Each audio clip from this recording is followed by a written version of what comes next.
टोपी और कटा हुआ हाथ। एक गांव में दशहरे के मेले में हर साल एक बूढ़ा टोपी बेचने आता था। अजीब अजीब रंग की, अजीब अजीब डिजाइन की टोपियां।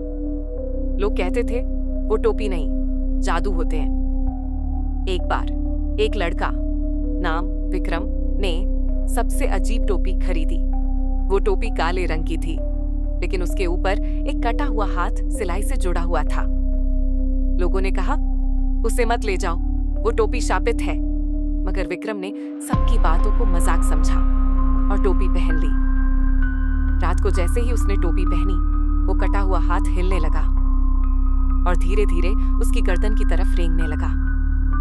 फिर कानों में एक ठंडी आवाज आई, ये हाथ तेरा नहीं, अब तेरा हाथ मेरा होगा।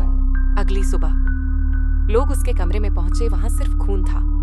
दीवार पर उंगली से लिखा था, एक हाथ गया, अब अगला कौन। टेबल पर वही टोपी रखी थी और अब उसमें 2 कटे हुए हाथ लगे थे। विक्रम का नाम अब गांव की हवाओं में खो चुका था, लेकिन उसकी जगह वो टोपी हर साल दशहरे के मेले में दिखाई देती है और हर बार एक नया हाथ जोड़ता जाता है। अगर आपको यह वीडियो पसंद आई तो इसे लाइक करें, अपने दोस्तों के साथ शेयर करें और हमारी अगली खौफनाक कहानी के लिए सब्सक्राइब करना ना भूलें।